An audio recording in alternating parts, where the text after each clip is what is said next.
नमस्कार दोस्तों, मैं गोविंद प्रसाद केवट, जिला उपाध्यक्ष वीआईपी पार्टी कैमूर बिहार से। दोस्तों, आज निषाद समाज के लिए बहुत दुख का दिन है। जिस तरह से आप लोग यूट्यूब के माध्यम से देखा होगा कि हमारे उत्तर प्रदेश के गोरखपुर जिला के धर्मात्मा निषाद जी के साथ किया हुआ और यह दुनिया छोड़कर चले गए।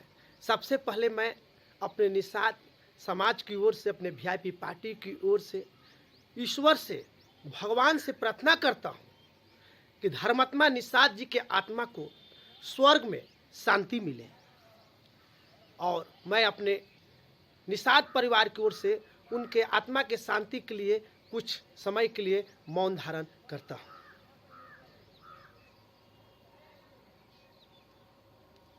दोस्तों, आज हम लोगों के समाज का जो निषाद पुत्र था, धर्मात्मा निषाद, यह एक अपना वैसा बलिदान देकर गए हैं कि निषाद समाज के लिए सीख का विषय बनेगा।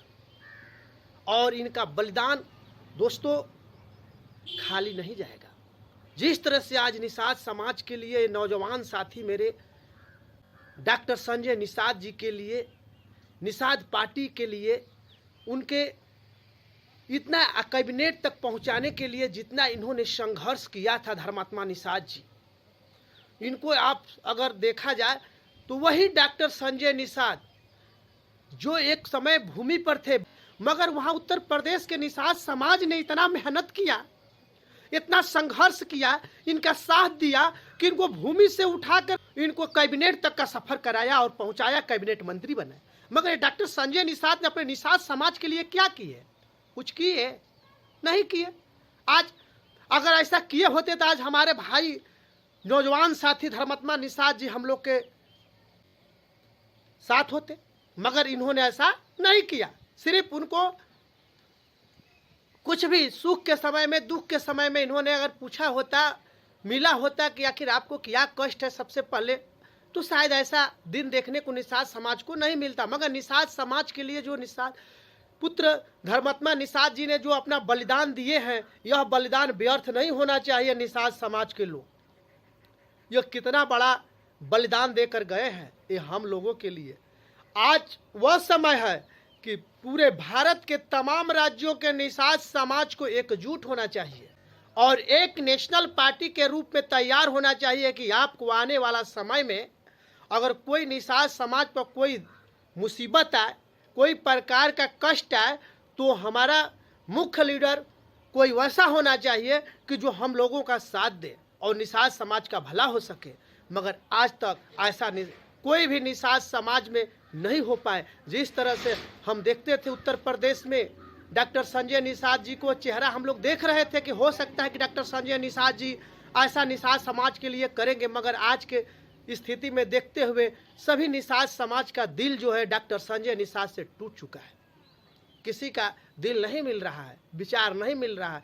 अगर विचार मिल ही रहा है तो सिर्फ निषाद समाज में एक ही वैसा नौजवान साथी, नौजवान नेतृत्वकर्ता, हमारे बिहार के वीआईपी पार्टी के संस्थापक सन ऑफ मल्लाह श्री मुकेश साहनी जी दिखाई दे रहे हैं कि जो निषाद समाज का कल्याण कर सकते हैं। मगर चूंकि मैं वाहन नहीं करना चाहता उत्तर प्रदेश के निषाद समाज के लिए कि नहीं, वीआईपी पार्टी की सन ऑफ मल्लाह मुकेश साहनी जी को ही आप लोग चुने। मैं सबसे पहले ये कहना चाह रहा हूं कि निषाद समाज खुद तय कर ले, अपने आप को खुद ही तय कर ले कि हमें कैसा लीडर चाहिए, हम लोगों के समाज का कौन कल्याण कर सकता है, हम लोग के भविष्य को कौन उज्जवल बना सकता है, उसको आप लोग चुने। मेरे कहने से नहीं होता कि मैं कह देता कि डॉक्टर संजय निषाद को चुनिए या आप आने के सन ऑफ मल्लाह मुकेश साहनी जी को चुनिए। ऐसा कहीं कुछ मैं नहीं कह सकता। मैं सिर्फ इतना ही कह सकता हूँ कि हम लोगों को अपने समाज के उत्थान के लिए, अपने समाज के विकास के लिए, अपने भविष्य के लिए, अपने बाल बच्चे के विकास के लिए हम लोगों को यानी कि अपने समाज में धर्मात्मा निषाद जी का जो बलिदान हुआ है, इससे सीख लेकर कोई अपनी नई पीढ़ी के लिए, अपने भविष्य के लिए कोई ऐसा लीडर चुने कि ताकि हम लोगों के भविष्य का जो उज्जवल बना सके। कब ऐसा होगा? जब सब लोग सोच समझ कर अपना समर्थन देंगे या चुनेंगे। जिस तरह से डॉक्टर संजय निषाद जी को उत्तर प्रदेश के लोगों ने चुना था 2022 में, उन्होंने कैबिनेट तक पहुंचाया था, उनको कैबिनेट में गए, मगर हम लोगों के निषाद समाज के लिए उत्तर प्रदेश के लिए क्या किए ये तो उत्तर प्रदेश के निषाद भाई जानते होंगे। क्या हुआ नहीं हुआ, हम लोग तो यूट्यूब के माध्यम से, फेसबुक के माध्यम से, हम लोग चैनल के माध्यम से, यानी कि पत्र के माध्यम से, पेपर के माध्यम से हम लोग देखते हैं कि पढ़ते हैं, सुनते हैं, तो हम लोगों को नहीं समझ में यह नहीं आता कि निषाद समाज वहाँ इतना स्ट्रॉन्ग होकर फिर भी क्यों इतना लाचारी का जिंदगी जी रहा है। जिस तरह से मैं कुछ दिन पहले मैं देखा यूट्यूब के माध्यम से कि वहीं के अमीर वर्ग के लोग, ठाकुर समाज के लोग हमारे निषाद समाज के साथ अत्याचार कर रहे हैं।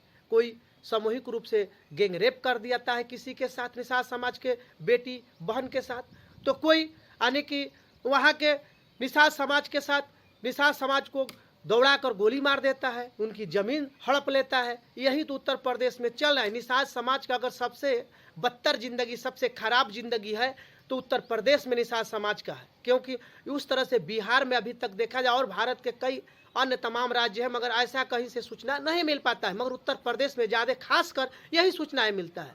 तो खासकर मैं दोस्त, मेरे निषाद समाज के लोग, मैं आप लोगों को इसलिए कुछ कहना चाह रहा था कि आप लोग समझें, खासकर ज़्यादा से ज़्यादा आप शिक्षित बनाएं, अपने बाल बच्चों को पढ़ा लिखा कर काबिल बनाएं। जब तक आपका बाल बच्चा पढ़ लिख कर कामयाब नहीं बनेगा, तब तक आपकी जो गरीबी है, जो आपका अधिकार नहीं लोग दे रहे हैं, जो आपके साथ अत्याचार कर रहे हैं, तब तक ये अत्याचार होते रहेगा। जब आपका बच्चा पढ़ लिख कर कामयाब हो जाएगा, शिक्षित हो जाएगा और अपना अधिकार समझने लगेगा, तब कोई भी समाज के लोग आपको सताएंगे नहीं।